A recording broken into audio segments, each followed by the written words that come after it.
Livro Voltei, pelo espírito Irmão Jacó, através da mediunidade de Chico Xavier.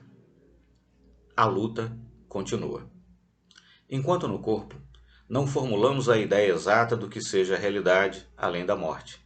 Ainda mesmo quando o Espiritismo nos ajuda a pensar seriamente no assunto, debalde tentaremos calcular relativamente ao futuro depois do sepulcro.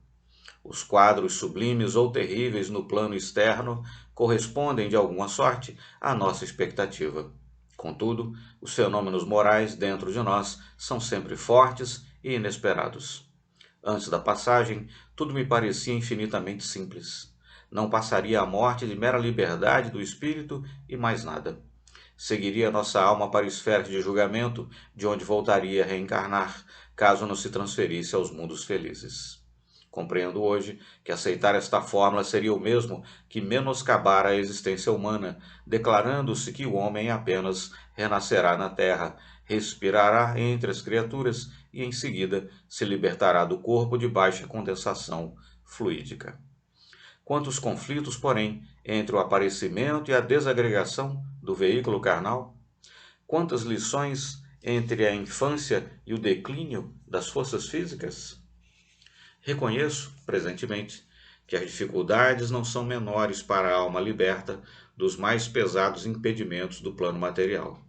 Entre o ato de perder a carcaça de ossos e a iniciativa de reencarnação ou de elevação, temos o tempo, e o conteúdo desse tempo reside em nós mesmos.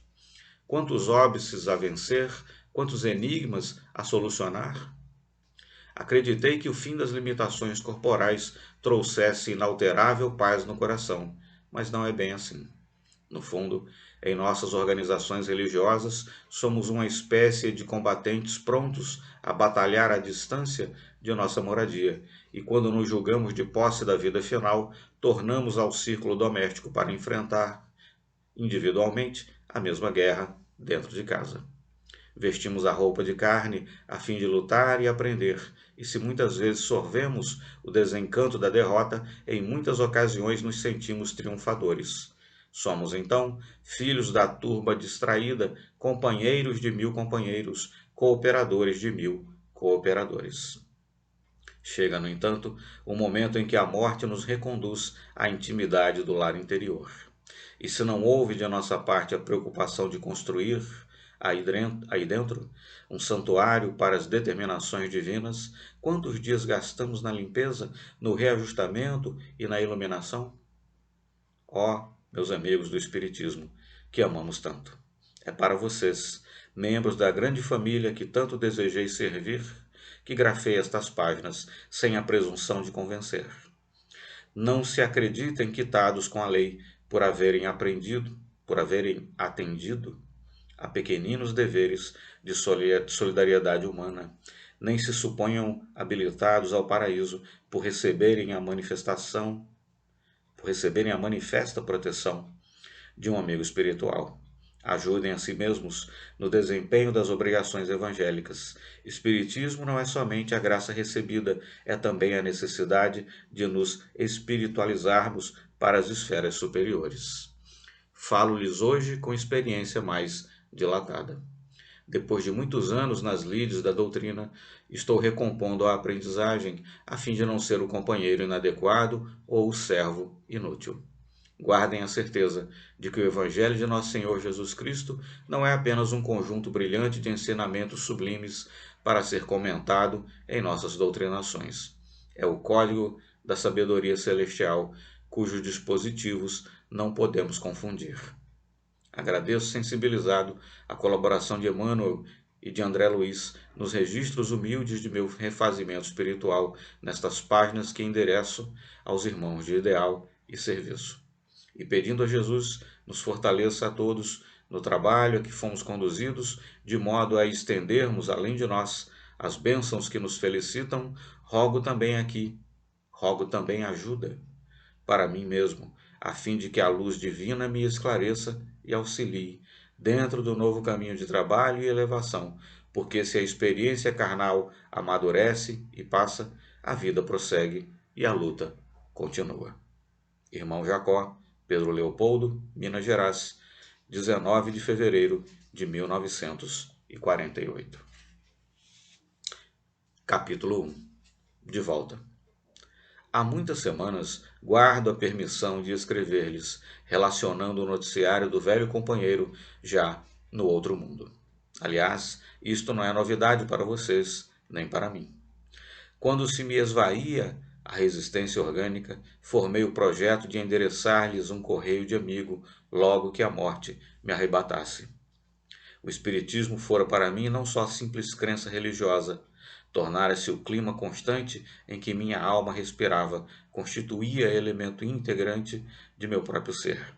Daí o entusiasmo vibrante com que me entregava aos serviços da doutrinação e a certeza com que esperava o contentamento de fazer-me sentir aos irmãos de ideal após a desencarnação. Mas o serviço não é tão fácil quanto parece à primeira vista. Podemos certamente visitar amigos e influenciá-los. Todavia, para isso, copiamos o esforço dos profissionais da telepatia. Emitimos o pensamento, gastando a potência mental em dose alta, e se a pessoa visada se mostra sensível à maneira do rádio que se liga à emissora, então é possível transmitir-lhe ideias com relativa facilidade. Por vezes, a deficiência do receptor, aliada às múltiplas ondas que o cercam, impede a consumação de nossos propósitos. Se o instrumento de intercâmbio permanece absorto nas preocupações da luta comum, é difícil estabelecer a preponderância de nossos desejos. A mente humana atrai ondas de força, que variam de acordo com as emissões que lhe caracterizam as atividades. No aparelho mediúnico, esse fenômeno é mais vivo. Pela sensibilidade que lhe marca as faculdades registradoras, o médium projeta energias em busca do nosso campo de ação e recebe-as de nossa esfera com intensidade indescritível. Calculem, pois, os obstáculos naturais que nos cerceiam as intenções. Se não há combinação fluídico-magnética entre o espírito comunicante e o recipiente humano, realizar-se-á nosso intento apenas em sentido parcial. É quase impossível impormos nossa individualidade completa. Ainda mesmo em se tratando da materialização, o visitante do outro mundo depende das organizações que o acolhem. Se o médium relaxa a obrigação de manter o equilíbrio psicofísico e se os companheiros que lhe integram o grupo Se o médium relaxa a obrigação de manter o equilíbrio fisiopsíquico, e se os companheiros que lhe integram o grupo de trabalho vivem estonteados, sem o entendimento preciso dos deveres que lhes competem, torna-se impraticável o aproveitamento dos recursos que se nos oferecem para o bem. Venho recebendo agora preciosas lições quanto a isso, porque cheguei à leviandade de prometer a mim mesmo que prosseguiria depois do sepulcro a corresponder-me regularmente com os leitores de minhas páginas doutrinárias. Considerava a escrita e a incorporação mediúnica as ocorrências triviais do nosso aprendizado. No entanto, vim de reconhecer neste plano em que hoje me encontro a desatenção com que assinalamos semelhantes dádivas. Esses fatos amplamente multiplicados em nossos agrupamentos traduzem imenso trabalho dos espíritos protetores com reduzida compreensão por parte dos que a eles assistem. Passei a observar o porquê de muitas promessas de amigos que se não realizaram. Companheiros diversos haviam partido antes de mim, convencidos de que poderiam voltar, quando quisessem, trazendo informações da nova esfera, e embora lhes aguardasse a palavra esclarecedora, através de reuniões respeitáveis, a solução parecia adiada indefinidamente. O homem encarnado é tido em nossos círculos por arrendatário das possibilidades terrestres, e de modo algum podemos absorver-lhe a autoridade e a direção da experiência física, tanto quanto não lhe será possível determinar na zona de trabalho que nos é própria. Em vista disso, por mais que desejemos, somos obrigados a depender de vocês em nossas comunicações e interferências. Os amigos da vida superior necessitam da cooperação elevada para se manifestarem nas obras de amor e fé, na mesma proporção em que as entidades voltadas ao mal reclamam concurso de baixa espécie das criaturas perversas ou ignorantes no cenário carnal.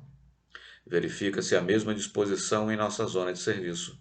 Vocês conseguirão isto ou aquilo em nosso ambiente, dependendo, porém, das entidades que puderem mobilizar. Retomando a mim mesmo, após desvencilhar-me do corpo grosseiro, a preocupação de voltar ao reino dos amigos era o meu anseio de cada minuto. Habituara-me na existência última, fértil de trabalho intensamente vivido, a concretizar os menores desejos, em nos referindo à luta exterior.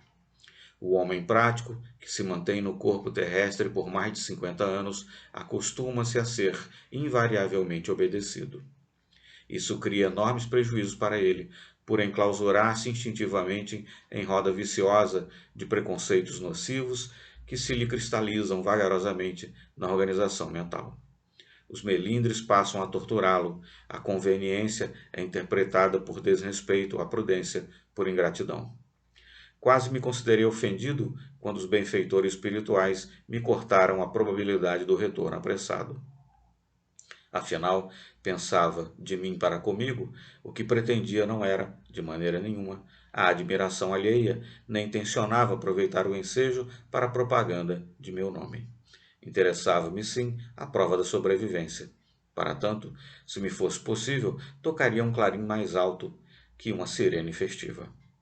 Amigos delicados, porém, fizeram-me saber que o ruído, no âmbito da espiritualidade, é tão prejudicial quanto o barulho intempestivo na via pública, e depois de ouvir longa série de ponderações a me rearticularem os propósitos desordenados, entendi, graças a Deus, que minhas investidas se filiavam à pura ingenuidade.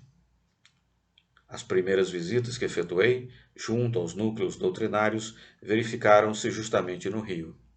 Minha atual situação, contudo, era muitíssimo diferente.